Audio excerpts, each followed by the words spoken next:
Hello everyone, इस video में हम बात करेंगे हेल्थ टॉक के बारे में। तो हेल्थ टॉक एक ऐसा असाइनमेंट है जो आपको सेकेंड ईयर, थर्ड ईयर और वेरियस सब्जेक्ट्स में बनाने को मिलता है। फॉर एग्जांपल MSN में, पीडियाट्रिक्स में, कम्युनिटी में। आपको एक अच्छा इफेक्टिव हेल्थ टॉक कैसे बनाना है, इस बारे में ये वीडियो होने वाला है।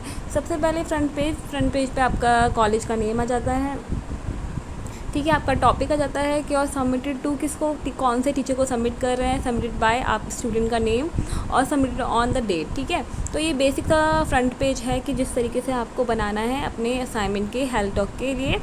This is the front page. Next ये है एवेल्यूशन क्राइटेरिया कि किस बेसिस पे आपको टीचर्स जो हैं वो आपको एवेल्यूएट करेंगे जब आप हेल्थ टॉक दे रहे होगे पेशेंट को, या फिर कम्युनिटी पोस्टिंग लगी है तो कम्युनिटी में जब आप हेल्थ टॉक दे रहे होगे तो कौन कौन से क्राइटेरियाज पे आपको मार्क्स मिलेंगे। फॉर एग्जांपल कंटेंट आपका कैसा है, एडिक्वेट है तो उसकी 0 से 5 तक रैंकिंग की गई है। आपका सिलेक्शन ऑफ AV एड्स कैसा है, आपने ऑडियो विजुअल एड्स कैसे यूज़ किए हैं, आपने चार्ट्स कैसे यूज़ किए हैं, अगर आपने पोस्टर्स लिए हैं या आपने फ्लिप कार्ड्स लिए हैं, फ्लैश कार्ड्स लिए हैं, फ्लिप बुक ली है, और आपका वो मटेरियल कितना इफ़ेक्टिव है अपनी बात को रखने में, उस बेसिस पे। कम्युनिकेशन स्किल्स कैसी हैं, आप कैसे बात कर पा रहे हो पेशेंट से, या फिर कम्युनिटी में हो तो कम्युनिटी मेम्बर्स से। ग्रुप इंटरेक्शन, ग्रुप इन्वॉल्वमेंट, ठीक है। अगर एक पर्टिकुलर ग्रुप को दे रहे हो, फॉर एग्जांपल अगर आप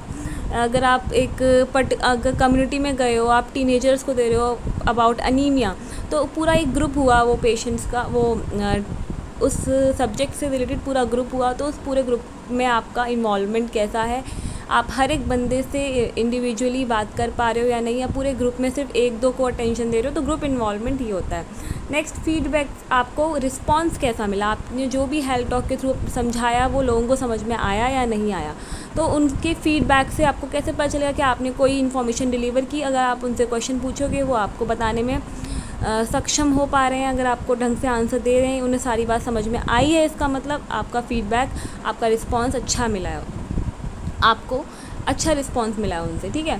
तो ये सारे क्राइटेरिया हैं जिस पर आपको इवैल्यूएट किया जाता है इन दी हेल्थ टॉक।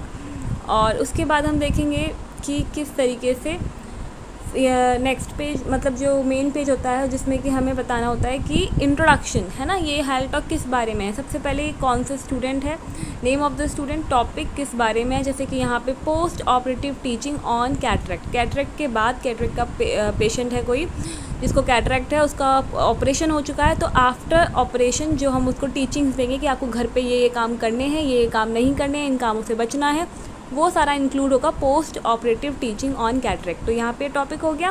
वेन्यू कौन से प्लेस पे दे रहे हो, आई वार्ड में दे रहे हो, टाइम मेंशन करना है, कौन से टाइम से दे रहे हो, 11:30 to 12। तो जनरली हेल्थ टॉक को आपको 20 से 30 मिनट तक ही रखना होता है, इससे लंबा नहीं करना होता है, वरना वो मोनोटोनस हो जाएगा और फिर किसी काम का नहीं रहेगा।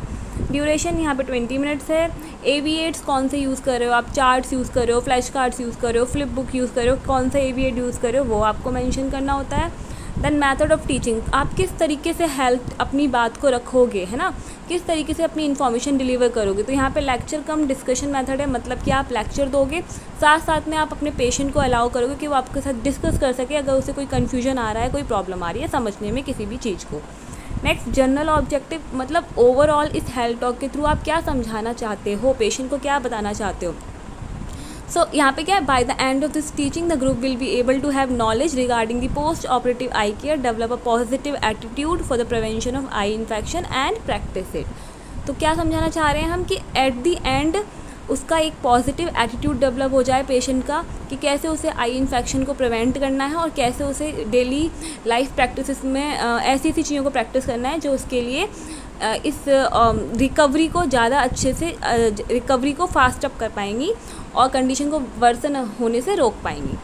ओके, तो ये हो गया जनरल ऑब्जेक्टिव। फिर इसके बाद आते हैं हमारे स्पेसिफिक ऑब्जेक्टिव। अब स्पेसिफिक ऑब्जेक्टिव्स क्या होते हैं कि किसी एक जनरल ऑब्जेक्टिव को पूरे करने के लिए, एक ओवरऑल गोल को पूरा करने के लिए जो छोटे छोटे गोल्स हमने सेट किए हैं, जनरल ऑब्जेक्टिव्स के बाद स्पेसिफिक ऑब्जेक्टिव्स लिखने होते हैं। इसका मतलब ये है कि जो ओवरऑल गोल है उसको पूरा करने के लिए जो छोटे छोटे गोल्स हमने बनाए थे वो हमारे क्या रहेंगे इस हेल्थ टॉक के। तो हम ओवरऑल चाहते हैं कि हमारे पेशेंट को हम effective health education, effective teaching दे पाएँ कि वो अपनी घर पे जाके कैटरेक्ट के लिए उसे क्या क्या करना है, क्या क्या नहीं करना है वो समझ पाए।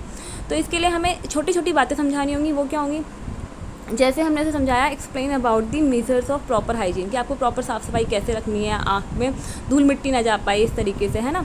डेमोन्स्ट्रेट प्रॉपर आई केयर टेक्निक, आई केयर टेक्निक्स प्रॉपर हम उसे डेमोन्स्ट्रेट करके दिखाएंगे कि किस जब आई ड्रॉप से ड्रॉपर से आई ड्रॉप डालना है अगर आँख में, तो आँख को कैसे पकड़ना है, किस टेक्निक से पकड़ना है। Analyse the precautions to be taken to prevent injury to the eye. Analyse the sign and symptoms of possible complication, से बताना है कि अगर ये तरह के साइन या सिम्टम्स दिखेंगे तो आपको तुरंत डॉक्टर को इन्फॉर्म करना है, क्योंकि कोई कॉम्प्लिकेशन हो सकता है। Enumerate the activities that are restricted, कौन कौन सी चीज़ें आपको बिल्कुल नहीं करनी है। Explain the importance of follow up, और कब कब आपको टाइम से दिखाने आना है।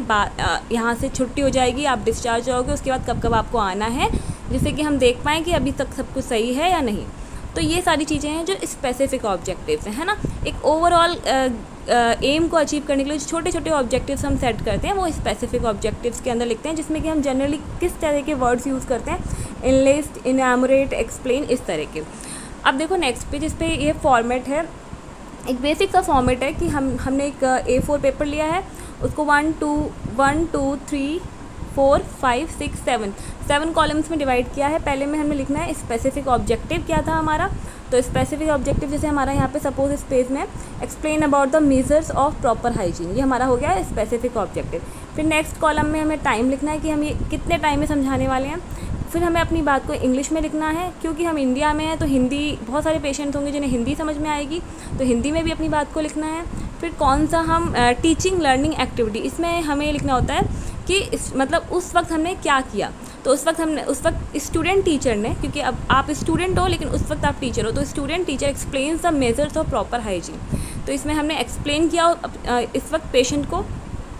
एविएट्स में आपको कौन सा एविएट यूज़ किया, तो चार्ट यूज़ किया है। एवैल्यूएशन के टाइम पे कैसे आप चेक कर पाओगे कि ये बात पेशेंट को समझ में आई या नहीं, तो हाँ एक क्वेश्चन पूछेंगे सिंपल सा कि हमने समझाया किसके बारे में था, प्रॉपर हाइजीन के बारे में समझाया था, तो हम क्वेश्चन पूछ लेंगे, how should proper hygiene be met after cataract surgery, आप बताइए मुझे कैसे प्रॉपर हाइजीन आप बना के रखेंगे आफ्टर द सर्जरी। तो क्वेश्चन पूछ लिया, अगर आपको सही आंसर मिलता है तो पेशेंट को सारी बात समझ में आ गई, आपने एवेल्यूएट कर लिया, ठीक है। तो इसी तरीके से आपको पूरा हेल्थ टॉक बनाना है, ये सिर्फ मैंने एक पेज दिखाया है यहाँ पे। इस तरीके से आप एक एक करके अपने स्पेसिफिक ऑब्जेक्टिव्स लेते जाओगे और अपना कंटेंट इंग्लिश में, हिंदी में लिखते जाओगे, एविएट्स कौन सा यूज़ किया है, एवेल्यूएशन कौन सा किया है वो बताते जाओगे, और लास्ट में आपका सारा जब पूरा टॉपिक आप कवर कर लोगे तो आपका कंक्लूजन आपको लिखना होता है। कंक्लूजन में आपको टॉपिक को कंक्लूड करना होता है कि आपने किस तरीके से हेल्थ टॉक दी, क्या क्या आपने सीखा इस हेल्थ टॉक के थ्रू। तो ये था हेल्थ टॉक असाइनमेंट के बारे में कि आपको ये असाइनमेंट बनाना कैसे है और ये इतना इम्पोर्टेंट क्यों होता है हेल्थ टॉक, क्योंकि आपका हेल्थ टॉक इफ़ेक्टिव इसीलिए होना चाहिए क्योंकि इसी से मैटर करता है कि पेशेंट को कितना समझ में आया उसकी प्रॉब्लम से रिलेटेड। एज अ नर्स आप अपने पेशेंट को कितना समझा पा रहे हो उसकी प्रॉब्लम से रिलेटेड कि उसे कौन सी चीज़ें आगे लाइफ में करनी है, कौन सी चीज़ों से बचना है। अगर कम्युनिटी में हो तो एज अ कम्युनिटी नर्स आप लोगों को क्या क्या समझा सकते हो, कितना कुछ चेंज ला सकते हो, उन्हें सिंपल सी चीज़ें बता के कि आप अपनी डेली लाइफ में अगर सपोज़ स्मोकिंग करना बंद कर दें, टोबैको खाना बंद कर दें, या फिर बिल्कुल बंद तो नहीं कर सकते, थोड़ा सा उसका फ्रीक्वेंसी कम कर दें, तो कितने सारा आपकी लाइफ में चेंज आएगा। तो ऐसे आप बहुत सारी चीज़ें हैं जो उन्हें बता सकते हो, उन्हें एजुकेट कर सकते हो, इसीलिए हेल्थ टॉक बहुत ज़रूरी हो जाता है। तो ये सब तो सिग्निफिकेंस हो गया। अपार्ट फ्रॉम दिस असाइनमेंट कैसे बनाना है वो इस वीडियो के थ्रू बता दिया, ठीक है। Thank you.